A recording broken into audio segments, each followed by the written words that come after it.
A Bíblia em um ano. Uma experiência de encontro com Jesus Cristo, a Palavra de Deus.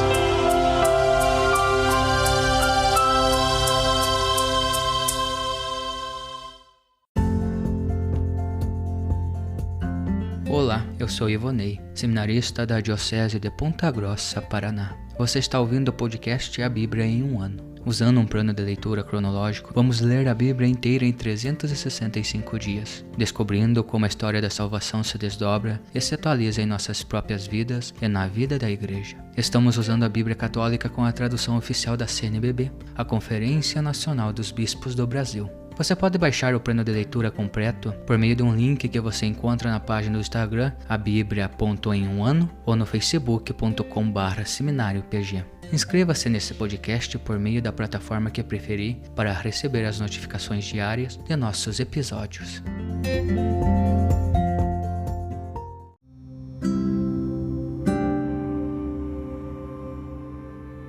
Olá, eu sou o Padre Jaime Roça, da Diocese de Ponta Grossa, no Paraná. Antes de iniciarmos a leitura e a escuta dos textos bíblicos propostos para hoje, peçamos que pela ação de Deus, a sua palavra frutifique em nossas vidas. Em nome do Pai, do Filho e do Espírito Santo. Amém. Senhor, envia teu Espírito Santo para que eu compreenda e acolha a tua palavra, que eu possa conhecer-te, amar-te, servir-te e louvar-te, a fim de que pelo testemunho da tua palavra todos te adorem. Faze, ó Deus, que pela leitura da tua palavra os pecadores se convertam, os justos perseverem na graça e todos consigamos a vida eterna. Por Cristo nosso Senhor. Amém.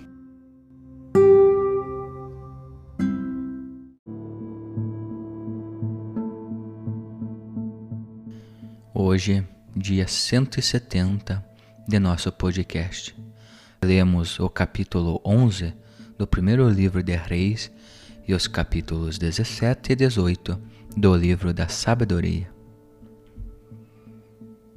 Capítulo 11 do primeiro livro de Reis. Além da filha do faraó, o rei Salomão amou muitas mulheres estrangeiras, moabitas, amonitas, edomitas, sidônias, hititas, mulheres dos gentios, a respeito dos quais o Senhor havia dito aos israelitas: não vos mistureis com eles, nem eles convosco, pois certamente desviarão os vossos corações para seguir os deuses deles. Mas Salomão estava muito apegado a eles. Teve como mulheres 700 princesas e 300 concubinas, e essas mulheres desviaram seu coração. Quando Salomão ficou velho, suas mulheres desviaram-lhe o coração para seguir outros deuses. Seu coração já não pertencia integralmente ao Senhor, seu Deus, como o de seu pai Davi. Salomão começou a seguir Astarte, deusa dos sidônios, e a Melcom, abominação dos amonitas. Assim, Salomão fez o que é mau aos olhos do Senhor e não o seguiu integralmente como fez seu pai Davi. Por esse tempo, Salomão construiu um lugar alto para Camos, a abominação de Moabe, no monte que está defronte de Jerusalém, e para Melcom, a abominação dos amonitas. E fez a mesma coisa para todas as suas mulheres estrangeiras, as quais queimavam incenso e ofereciam sacrifícios às suas divindades. Então o Senhor irritou-se contra Salomão, porque havia desviado seu coração do Senhor, Deus de Israel. Este, de fato, lhe havia aparecido 2 vezes. Ele havia ordenado expressamente que não seguisse a outros deuses, mas ele não guardou a ordem do Senhor. Por isso, o Senhor disse a Salomão: já que procedeste assim e não guardaste a minha aliança, nem os preceitos que te dei, vou tirar o reino de tua mão e dá-lo a um dos teus servos. Mas, em consideração a teu pai Davi, não o farei durante a tua vida. Da mão de teu filho é que eu tirarei. Contudo, não tirarei o reino todo, mas deixarei o teu filho uma tribo, em consideração a meu servo Davi e a Jerusalém, que eu escolhi. o Senhor suscitou um adversário contra Salomão, Hadad, o edomita, da estirpe real de Edom. De fato, no tempo que Davi estava em Edom, o chefe das tropas, Joabe, foi lá sepultar os mortos e matou todos os varões de Edom. Joabe ficou ali 6 meses, com todo Israel, até exterminar todo varão Edom. Hadad, porém, com alguns edomitas, servos de seu pai, conseguiu escapar, chegando ao Egito ainda jovem. Partindo de Madiã, eles chegaram a Farã, fazendo-se acompanhar de alguns homens de Farã, entraram no Egito e foram até o faraó, rei do Egito. Este lhe deu casa, alimento e terra. Hadad encontrou graça irrestrita aos olhos do faraó, tanto que este lhe deu por mulher sua cunhada, a irmã da rainha Táfnis. A irmã de Táfnis deu-lhe um filho, Genubate, e Táfnis o amamentou na casa do faraó. Genubate ficou morando na casa do faraó, na companhia dos filhos dele. Quando, no Egito, Hadad soube que Davi adormecera com seus pais e que Joabe, chefe das tropas, estava morto, disse ao faraó: permite-me que eu vá à minha terra. O faraó respondeu: o que te falta aqui junto de mim para quereres ir até tua terra? Nada, respondeu Hadad, mas peço que me deixes ir. O Senhor suscitou contra Salomão ainda outro inimigo, Razon, filho de Eliade, que fugira do rei de Soba, Hadadezer, seu senhor. Ele reunira homens em torno de si e se tornara chefe de um bando. Quando Davi tentou matá-los, fugiram para Damasco, onde permaneceram e começaram a reinar. Além do mal que Hadad fazia, também Razon foi adversário de Israel durante toda a vida de Salomão. Ele odiava Israel e era rei de Arã. Havia também Jeroboão, filho de Nabate, efraimita de Sareda, cuja mãe, viúva, se chamava Sarva. Ele era servo de Salomão, mas revoltou-se contra o rei. A ocasião da revolta foi a seguinte: ao construir o aterro, Salomão mandou terraplenar o barranco da cidade de seu pai Davi. Ora, aquele homem, Jeroboão, era forte e valente, e vendo como o moço era esforçado, Salomão designou para dirigir todo o trabalho imposto à casa de José. Certo dia, ao sair Jeroboão de Jerusalém, veio-lhe ao encontro do caminho o profeta Aías, de Silo, coberto com um manto novo. Os dois achavam-se a sós no campo. Aías tomou o manto novo que vestia, rasgou-o em 12 pedaços e disse a Jeroboão: toma para ti 10 pedaços, pois assim fala o Senhor, Deus de Israel: eu vou tirar o reino da mão de Salomão e dar 10 tribos a ti, enquanto ele ficará com uma tribo, em consideração a meu servo Davi e a Jerusalém, cidade que escolhi entre todas as tribos de Israel. Abandonaram-me, prostraram-se diante de Astarte, deusa dos Sidônios, diante de Camos, deus do Moabe, e diante de Melcom, deus dos Amonitas. Não andaram nos meus caminhos para fazer o que é reto aos meus olhos, de acordo com os meus mandamentos e preceitos, como fazia seu pai Davi. Mas não tirarei da mão de Salomão o reino todo. Vou mantê-lo como príncipe enquanto viver, em consideração a Davi, meu servo, a quem escolhi, que observou meus mandamentos e preceitos. Vou retomar o reino da mão de seu filho, e a ti darei 10 tribos. A seu filho deixarei uma tribo, a fim de que sempre permaneça uma lâmpada para meu servo Davi diante de mim em Jerusalém, a cidade que eu escolhi para pôr ali o meu nome. Enquanto a ti, eu te tomarei para reinares sobre tudo o que tua alma deseja. Será rei sobre Israel.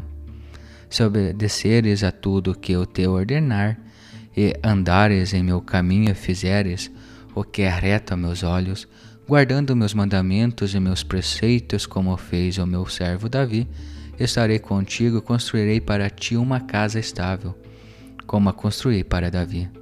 Eu te darei Israel e humilharei a descendência de Davi, mas não para sempre. Salomão procurou matar Jeroboão, mas este sumiu e fugiu para o Egito, para junto de Sesaque, rei do Egito, e ficou no Egito até a morte de Salomão. O resto dos atos de Salomão, tudo o que fez, bem como sua sabedoria, estão descritos no livro dos Atos de Salomão. O tempo que Salomão reinou em Jerusalém sobre todo Israel foi de 40 anos. Salomão adormeceu com seus pais e foi sepultado na cidade de Davi, seu pai. Seu filho Roboão tornou-se rei em seu lugar.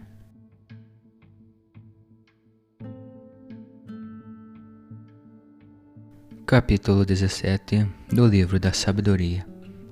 São grandes, são inenarráveis os teus julgamentos, por isso as almas sem a instrução se extraviaram. De fato, quando os iníquos se persuadiram de poder dominar a nação santa, perceberam que jaziam cativos das trevas, agrilhoados a uma longa noite, encerrados em suas casas, fugitivos da perpétua providência. E quando pensavam estar escondidos em seus obscuros pecados, sobre o tenebroso véu do esquecimento, foram dispersados, sofrendo pavor horrível, perturbados até pelas sombras. Pois nem a caverna que os abrigava preservava-os do medo, porque ruídos que desciam até eles os perturbavam, e espectros lúgubres, de semblante triste, lhes apareciam. Nenhum ardor de fogo podia fornecer-lhes luz, nem as límpidas chamas dos astros podiam iluminar aquela noite horrenda. Aparecia-lhes somente um fogo repentino, que incutia medo e, apavorados com aquela visão que não se via, imaginavam serem piores as coisas que se viam. Tinham sido um fracasso os artífices da magia, e seu alarde de sabedoria caiu no ridículo. Pois aqueles que prometiam banir das almas enfermas os temores e as perturbações sofriam agora com um temor mesquinho. De fato, embora nada de perturbador os devesse amedrontar, assustados com a passagem dos animais e com o silvo das serpentes, morriam de medo. Negaram perceber o próprio ar do qual ninguém absolutamente pôde fugir. A maldade, ao ser condenada, dá testemunha de seu próprio medo, pois a consciência perturbada sempre presume coisas cruéis. Aliás, o medo não é senão o abandono de ajuda da razão. Quando menor é a íntima esperança dessa ajuda, tanto maior parece a ignorância da causa do tormento. Eles, porém, naquela noite verdadeiramente insuportável, saída das cavernas de Hades insuportável, dormindo ao mesmo sono. Ora, eram agitados pelos monstros dos fantasmas, ora desfaleciam como se entregassem ao espírito. O medo repentino e inseparado se derramava deles. Assim, se algum deles ali caísse, era mantido preso num cárcere sem grades. Quer se tratasse de um camponês ou de um pastor de ovelhas, ou de um trabalhador ocupado nas lidas dos campos, sofria uma necessidade inevitável, pois todos estavam presos por uma mesma cadeia de trevas. Fosse o vento soprando, ou a suave canto dos pássaros, entre os espessos ramos das árvores, ou o ritmo da água corrente com ímpeto, ou o som seco das rochas que desmoronavam, ou a corrida invisível dos animais que saltitavam, ou o rugido dos animais ferozes que bramiam, ou o eco que reboava da cavidade dos montes, tudo os fazia desfalecer de terror. Pelo contrário, o orbe terrestre inteiro era iluminado por uma luz fúlgida, enquanto se mantinha sem impedimento em seus trabalhos. Somente sobre eles pesava uma noite profunda, imagem das trevas que haviam de recebê-los. Aliás, mais que as trevas, eram eles um peso para si mesmos. Capítulo 18. Para teus santos, ao contrário, a luz era fulgurante. Aqueles, porém, ouviam a voz, mas não viam a figura, e os exaltavam por não terem sofrido as mesmas coisas, e os agradeciam porque, tendo sido prejudicados, não se desforavam, e pediam perdão porque anteriormente os haviam oprimido. Assim, providenciaste uma coluna ardente de fogo, como guia para o caminho desconhecido, e um sol inofensivo para sua gloriosa peregrinação. Aqueles, de fato, mereciam estar privados de luz e sofrer o cárcere das trevas, por terem mantido presos seus filhos, pelos quais começava a ser dada ao mundo a luz incorruptível da lei. Quando intentaram matar os filhinhos dos justos, um dentre eles tendo sido libertado, depois exposto, em compensação por eles arrebataste uma multidão de filhos e os destruíste junto da água impetuosa. Aquela noite fora antes conhecida por nossos pais, a fim de que, sabedores dos juramentos em que tinham crido, se mostrassem mais confiantes. Ela foi acolhida pelo seu povo com salvação dos justos, mas também como extermínio dos injustos. Assim como puniste os adversários, assim também nos engrandeceste, chamando-nos a ti. Em segredo, os filhos justos dos bons ofereciam sacrifícios, e de comum acordo estabeleceram esta lei divina, que os santos haveriam de acolher da mesma forma bens e perigos, já antecipadamente entoando os hinos de seus pais. Entretanto, ressoava o clamor dissonante dos inimigos, e se difundia o som lamentoso dos que choravam seus filhinhos. Com o mesmo castigo foi atingido o servo e o senhor, o homem do povo sofrendo de modo semelhante ao rei. Da mesma forma, todos, com o mesmo tipo de morte, contavam mortos inumeráveis, já não bastavam os vivos para sepultá-los, porque a um só momento fora exterminado a parte melhor de sua geração. E eles, que descriam de tudo por causa de seus malefícios, agora, no extermínio de seus primogênitos, deviam confessar que esse povo é filho de Deus. De fato, quando um tranquilo silêncio envolvia todas as coisas e a noite chegava ao meio de seu curso, a tua palavra todo-poderosa, vindo do céu, do seu trono real, precipitou-se como guerreiro impiedoso ao meio de uma terra condenada ao extermínio. Trazendo como espada afiada o teu decreto irrevogável de pé, ela encheu tudo de morte, e mesmo estando sobre a terra atingiu o céu. Então, de repente, a visão de sonhos terríveis os perturbou, eles sobrevieram inesperados temores, enquanto arrojados de um lado para outro semi-mortos, demonstravam a causa da morte de que morriam, pois as visões que os perturbavam advertiam-nos antecipadamente para que não perecessem ignorando a causa dos males que sofriam. É verdade que também os justos uma provação mortal os feriu, e aconteceu no deserto a morte de uma multidão, mas a tua ira não perdurou por muito tempo, pois o homem irrepreensível apressou-se em lutar por eles, sobraçando o escudo do seu ministério, a oração e a propiciação pelo incenso. Ele resistiu à ira e pôs fim à fatalidade, demonstrando que era teu servo. E assim venceu a ira, não pela força corporal, nem pelo poder da armadura, mas pela palavra submeteu ao castigador, recordando os juramentos e as alianças dos pais. Como já em multidão caíssem, mortos, uns sobre os outros, ele interveio e sustou a arremetida da ira, barrando-lhes o caminho que lavava as que ainda viviam. Na sua veste sacerdotal estava representado todo o orbe terrestre, as façanhas dos patriarcas no entalhe das 4 ordens de pedras, e a tua majestade no diadema de sua cabeça. Diante dessas coisas, o exterminador parou e delas teve medo. A simples amostra da tua ira já era o suficiente.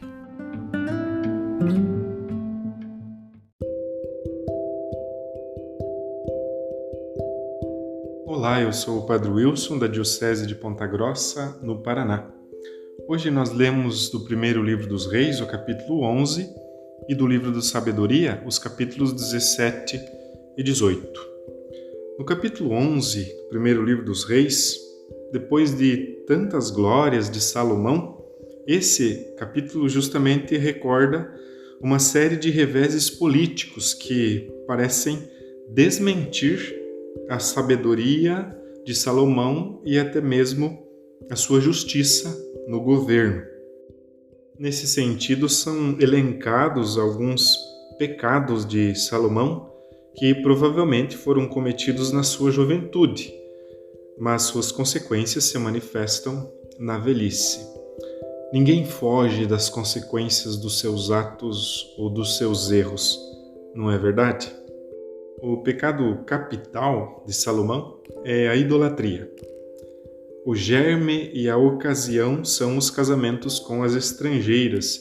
Esses casamentos eram em boa parte atos políticos que contribuíam para a paz do reino e para o prestígio do soberano.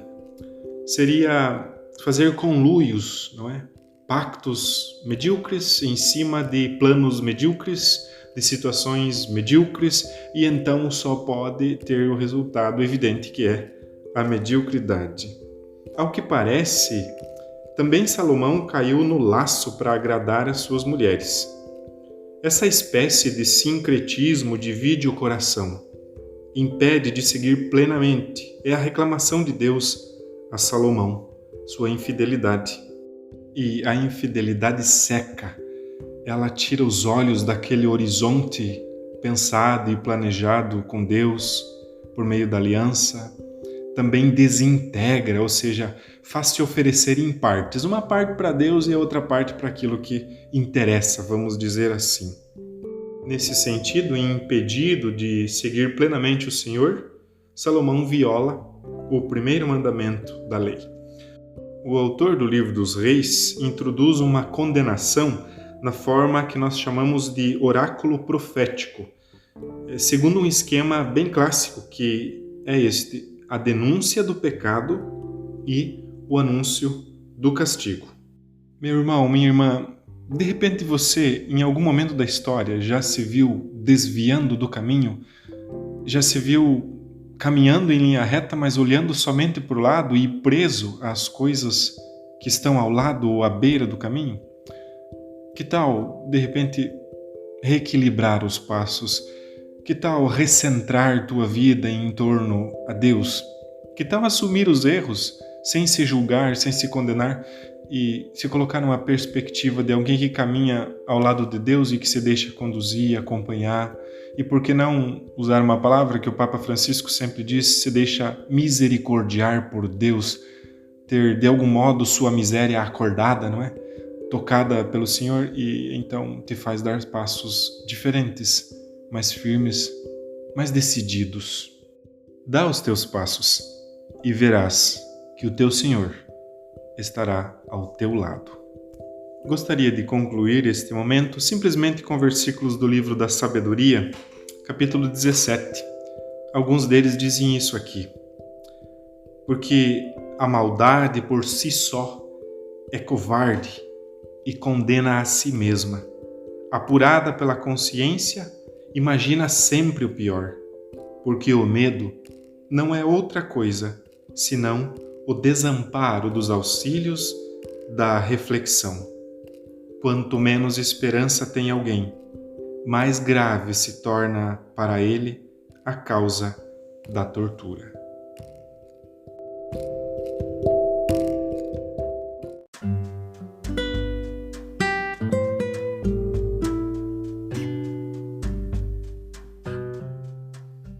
Queridos irmãos e irmãs, que possamos exclamar com São Pedro, a quem iremos, Senhor, Tu tens palavras de vida eterna, e que a cada dia, após a escuta atenta da palavra, possamos renovar a nossa opção por Cristo e pelos frutos de eternidade que Sua palavra nos oferece. Quem vos fala é o Padre Hélio Guimarães, da Diocese de Ponta Grossa, no Paraná. Oremos. Ó Deus, que unis os corações dos vossos fiéis num só desejo, Dai ao vosso povo amar o que ordenais e esperar o que prometeis, para que na instabilidade deste mundo fixemos os nossos corações onde se encontram as verdadeiras alegrias. E abençoe-vos o Deus Todo-Poderoso, Pai, Filho e Espírito Santo. Amém.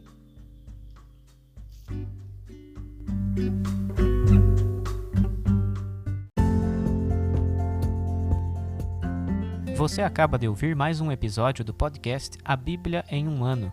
Continue nesse bom propósito de ouvir, ler e praticar a Palavra de Deus. Rezemos por todos que estão fazendo este caminho de leitura da Bíblia. Procure também participar da sua comunidade. A permissão para uso do plano de leitura The Bible in a Year com Padre Mike Schmitz e Jeff Kevins foi concedida por Ascension. A versão original pode ser baixada em ascensionpress.com. Todos os direitos desse plano estão reservados à Ascension. Os demais conteúdos do podcast não são criados, revisados ou apoiados por Ascension. Até amanhã!